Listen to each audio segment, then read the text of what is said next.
Bonjour à tous et bienvenue sur la dernière vidéo de cette série qui porte sur l'introduction à la résolution de problèmes. Alors, si vous vous demandez ce que c'est que la résolution de problèmes, si vous voulez en savoir un peu plus sur les méthodes de résolution de problèmes ou encore les facteurs clés de réussite de cette démarche, je vous invite à regarder les précédentes vidéos que nous avons réalisées à ce sujet. Donc aujourd'hui, nous allons poursuivre avec la présentation de la célèbre méthode PDCA, cette fois-ci en faisant un focus sur les outils les plus utilisés qui sont associés au déploiement de cette démarche. Donc, je vous dis à tout de suite après le générique.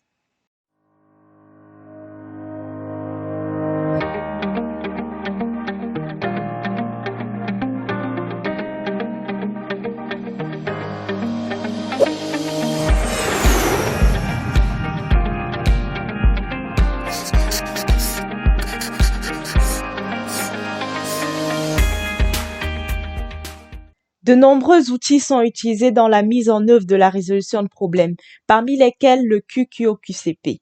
Il s'agit d'un sigle qui renvoie aux termes qui, quoi, où, quand, comment et pourquoi. C'est un outil qui consiste à cadrer un problème à travers un ensemble de questionnements. Donc, à la fin de ce questionnement, vous êtes censé obtenir des informations sur les personnes impliquées par le problème, notamment les collaborateurs, les clients, les fournisseurs, la nature du problème, il peut s'agir d'une tâche ou d'une opération, dont le plus important, c'est de se questionner pour savoir quel est l'état actuel de la situation. La localisation du problème, en général, un problème apparaît soit au niveau d'un équipement, de l'atelier, du poste, à plusieurs niveaux.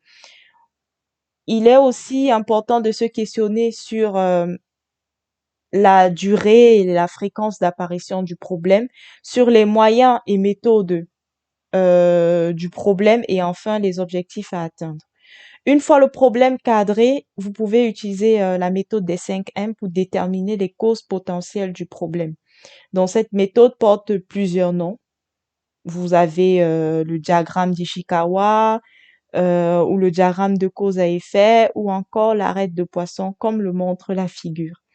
Donc il faut savoir que le diagramme d'Ishikawa ou la méthode des 5 M, c'est un outil qui permet de classer les causes possibles en fonction de leur catégorie. Donc, vous avez là en exemple 5 grandes catégories. La catégorie du matériel, du milieu ou marché, la catégorie des méthodes, la catégorie de la main-d'œuvre et la catégorie de la matière.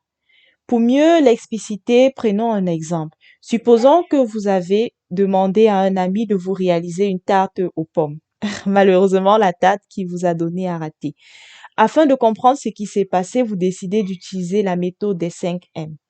Donc, les causes potentielles pourraient être liées soit à un problème de main-d'œuvre, peut-être votre ami n'est pas doué en pâtisserie, donc on note un manque de formation, ou alors que la recette en fait que vous avez utilisée était une mauvaise recette, ou même que vous n'avez pas suivi toute la recette. Ce problème peut être dû également au fait que peut-être les pommes étaient de mauvaise qualité. Donc là, c'est la catégorie matière. En termes de catégorie milieu, on peut dire que l'environnement peut-être était distrayant, l'environnement de travail. Donc cet environnement vous a entraîné probablement à faire des erreurs de mesure. Et enfin, peut-être le matériel utilisé n'était pas adéquat, il était vieux, il n'était pas fonctionnel. Donc, il n'y avait pas toutes les fonctionnalités qui étaient supposées avoir. Donc, une des techniques très souvent associées à la méthode des 5 M, c'est la technique des 5 pourquoi. Elle est utilisée pour affiner l'analyse et identifier les causes racines. La méthode ou la technique des 5 pourquoi consiste à se poser 5 fois la question pourquoi pour remonter à la source d'un problème et trouver une solution. En général, dans la pratique, le nombre 5 n'est pas absolu. Donc, suivant le problème, il faudra plus ou moins d'itérations pour aboutir à la compréhension des causes profondes. Un des outils qui est très souvent utilisé dans la résolution des problèmes, c'est le brainstorming, encore appelé remue-ménage. Il permet de faire émerger de nombreuses idées.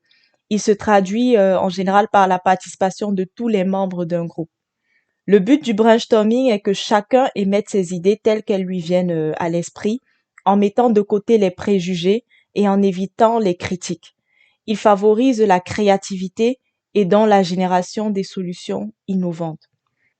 Une fois que vous avez identifié les causes d'un problème, que vous avez également identifié les solutions qui vous permettront de résoudre ce problème, vous pouvez définir un plan d'action pour faciliter la mise en œuvre de ces solutions.